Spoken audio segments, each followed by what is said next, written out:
Good morning. My name is Dr. Jenny Lawler, and I'd like to thank the organisers for the opportunity to join you at the international session of the 2023 MSSC Annual Salinity Summit. I'm the Senior Research Director of the Water Centre at KIRI, Qatar Environment and Energy Research Institute, part of Hamad bin Khalifa University, a member of Qatar Foundation. So, where is Qatar? We're located in the Persian-Arabian Gulf. We share a land border with Saudi Arabia, and we're here in the Middle East. I come from Ireland. I've been in Qatar for just over 3 years, and the two countries couldn't be more different in terms of the availability of natural water resources. Firstly, let me just say that if you get the opportunity to visit Qatar at any stage, please do take that opportunity. It's a wonderful place for tourists, and it's a wonderful place to live. Qatar has changed hugely in the last few decades, originally being very sparsely populated, mainly Bedouin population who relied on hand-dug shallow wells for water availability. With the discovery of the vast oil and gas resources of the country, the population absolutely boomed and the demographics changed immeasurably. And this obviously put quite a lot of stress on the natural resources of the country. The original industries would have been things like fishing and pearl diving, but Qatar is now classed as one of the biggest exporters of liquefied natural gas in the world, with a huge oil and gas industry and all the requirements for fresh water and the discharges associated with that kind of industry. Qatar is very small. It's just 200 kilometers north to south and about 90 kilometers or 60 miles wide.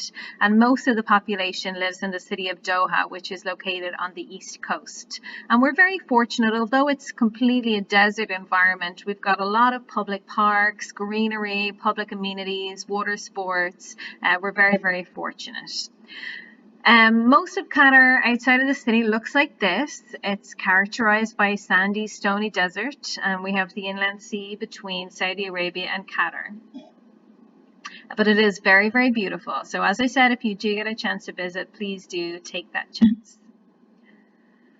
So, water resources in Qatar. We are surrounded by water, but obviously none of it is suitable for drinking. We are characterized by almost complete water scarcity.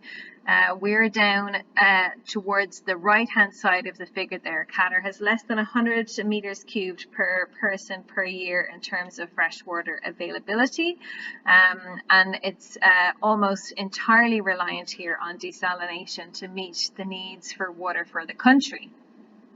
The water table is also very, very shallow, particularly around the coast. You can see from the figure there, the water table is coming right up to the surface almost in a lot of places around the country. Particularly around Doha, the water table is quite high due to all of the irrigation for the city, whereas in other parts of the country, the water table can be quite deep, particularly towards the center of the country. So if we look at the water resources, the freshwater resources in Qatar, we do not have any surface water sources. We don't have any lakes. We don't have any rivers. We do have a small amount of rainfall, mainly in the winter. It's sporadic. Some winters we have virtually no rainfall. Other winters we have quite a bit. Sometimes we get some flooding. The nature of the subsurface here is such that the drainage is not particularly good, and it's quite karstic, and the aquifers are not readily recharged by rainfall, but we do have some rainfall throughout the year. We also have a minor inflow from Saudi Arabia, which comes in underground, but our renewable water resources are really very, very low. So our annual safe water yield is down at about 50 million meters cubed per year. But unfortunately, the groundwater abstraction historically has been far, far greater than that, and currently stands at least 5 times the annual safe water yield at about 250 million meters cubed per year. And most of that goes towards supporting the agricultural sector in the country. So what does the landscape look like? We rely almost entirely on non-conventional water resources, mainly desalinated seawater. We do look towards the circular water economy for the country, and we have a mandate to reuse as much treated municipal wastewater as possible, TSE. So if we look at how the sector works here, the energy to produce the water and the electricity is provided by Qatar Energy, usually by gas turbines, and we produce our water by thermal desalination for the main part, 60%, using cogeneration thermal desalination plants. These are produced by a number of independent power and water producers around the country. And the distribution then is taken by our national utility, which is called Kahraman, which comes from the two Arabic words for power and water, Kahraman and Ma. And the wastewater sector then is governed by an entity called Ashghal, who are in charge of collection of the wastewater, the treatment, and the distribution of the treated sewage effluent. Of course, because the country is so water stressed, we do have to look at some other non-conventional water resources to supplement that balance, which I'll talk a little bit about later. So for the municipal water supply, we do have a number of key challenges. The first one being the salinity of the Gulf. So if you look at where Qatar is located geographically, there are a number of countries that surround it that also all rely on the Arabian Gulf for their water supply. So this includes Saudi, Bahrain, Iran, all of the countries around the Strait of Hormuz, UAE, they all rely on the same Gulf, and it's shallow, it's highly saline, the turnover is low, and the salinity is very challenging. So if we look at the east coast of Qatar, we have a TDS up at around 45 grams per litre, while on the west coast of Qatar, the TDS is up at about 57 grams per litre. And for context, that's roughly twice what you might find, for example, in the Mediterranean. So it's really, really challenging. And then if we look at temperature, the air temperature in Qatar gets up to over 50 degrees during the summer. It's very, very pleasant at the moment now in the middle of winter. We're at mid-20s during the day and high teens at night, degrees Celsius. But the summer is very challenging, and the seawater in the summer will be up at between 35 and 40 degrees Celsius, which is very challenging, particularly for membrane desalination systems. Because of the shallowness of the Gulf, we also get reasonably high turbidity at various different weather conditions and times of the year. And another challenge for us is the high boron levels in the Arabian Gulf. So they're up at over 7 parts per million, which is reasonably difficult to remove, particularly with RO systems. And certainly you need more than one pass to reduce the boron levels to acceptable levels for potable purposes. Because of our location and the industry locally, we're also subject to quite a lot of threats from oil spill, emulsified oil in the seawater desalination intakes, and then also because of the temperature and the COD, we also have some threats from algal blooms in the Gulf, which can threaten the desalination plant intake as well. What I want to point out as well is we are in the sun belt. We get high direct normal irradiance. We should be able to look towards the transition to renewables, particularly solar, in terms of driving solar driven desalination. But at the moment, as you can see from the table, the split is very much in favor of thermal, and this is really for the historical reasons of the cogeneration of electricity and water.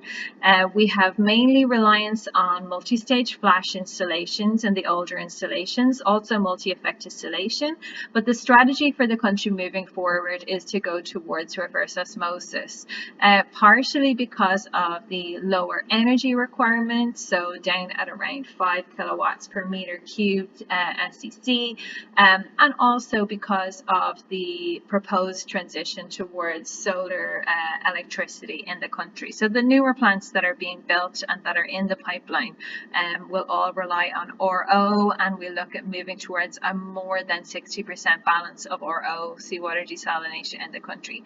And as I've said, the seawater is quite challenging, so this is definitely going to prove an interesting challenge for the country.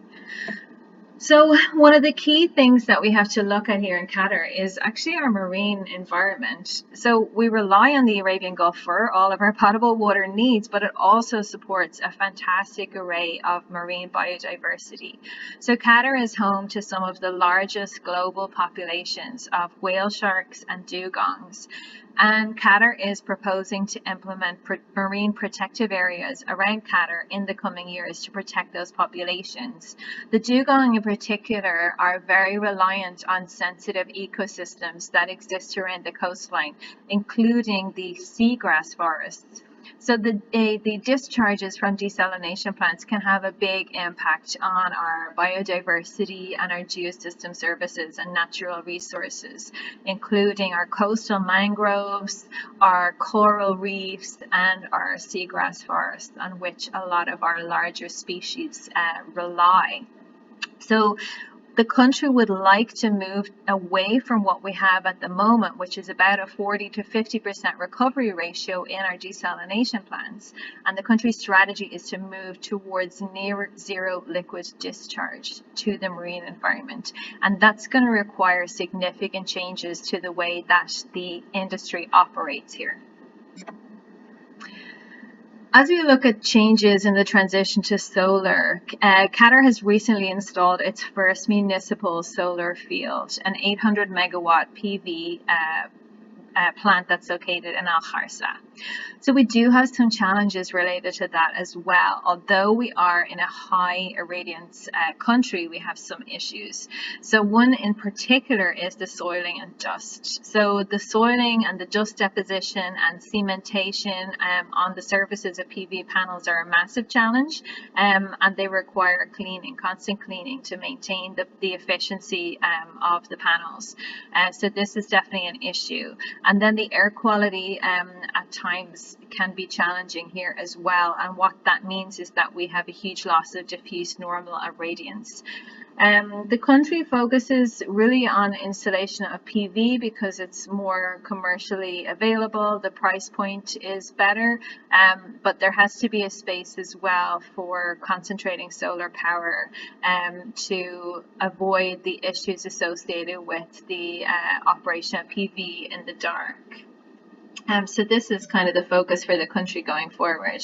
So where does that fit into the desalination program at an institute like Curie?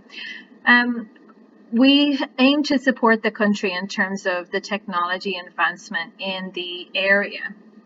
So part of this looks at these challenging Gulf conditions. There has to be pre-treatment, and we look at research to support the appropriate pre-treatments prior to municipal seawater desalination, including softening.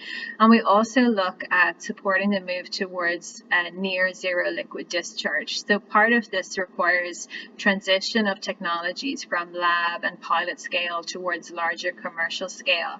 So technologies that we look at in particular include those for brine refining, brine squeezing, and mining of valuable minerals and salts from the seawater brine, and also the usage of greener chemicals for anti-fouling and anti-scaling that can be implemented, and also novel materials that can be included in desalination plants, for example thermoplastic materials, which will necessitate lesser usage of anti-corrosion chemicals, for example. We are looking towards not only seawater desalination, but also, because of the groundwater conditions, virtually all of our groundwater is actually brackish at this point in time. So we look at decentralized PVRO for desalination in arid areas and in farms. Our desalination program at Curie has installed a large pilot unit with a direct seawater feed over the last couple of years, which is a novel MED-based process technology incorporating an absorption system, which has been shown to have about 30% better energy efficiency than the currently installed MED plant with which it's co-located. And part of our roadmap and transition towards the renewable renewables integration with thermal desalination is to look at integration of these type of systems together. So that plant has been operating already for almost 2 years and producing 25,000 litres a day of fresh water. And this is part of our roadmap for the future going forward, with a key focus on moving towards near zero liquid discharge. So while Oro is more energy efficient, as you move towards a recovery ratio around 40 to 50%, when you look at higher salt concentrations, Oro becomes less economically efficient, and you have to move towards thermal technology. So things like development of novel vapor compressors, for example, which can support the squeezing of more water from brine. These are all really, really important innovations that have to be brought to the market, particularly to service the needs of this region. So as well as desalination of seawater and brackish water, Qatar has a big focus on the recycling of treated sewage effluent from municipal. And a large part of that goes towards the usage around the country. We produce about 220 litres per person per day of treated sewage effluent, which is high quality. There's been huge investment in wastewater treatment plants here in Qatar. Most of the wastewater treatment plants are equipped with tertiary treatment technologies, and the standard of or quality of the water that comes out of these plants is very high. So it's routinely used at present in areas such as district cooling. We have a number of smart cities here in Qatar that have centralized district cooling. Obviously air conditioning is required most of the year round here. And also in public landscaping and fodder production for the animal population here, in construction. And the mandate moving forward is to minimize the discharge or wastage of the treated sewage effluent by either discharge to sea or discharge to lagoons. The demand for TSE is actually higher than the supply at some parts of the year. So while we have a small surplus for storage in the winter, the demand for TSE in the summer is higher than can be met. So that's why the country is looking towards some other more non-conventional water resources, such as the capture and harnessing of things like air conditioning condensate from large commercial building air handling units.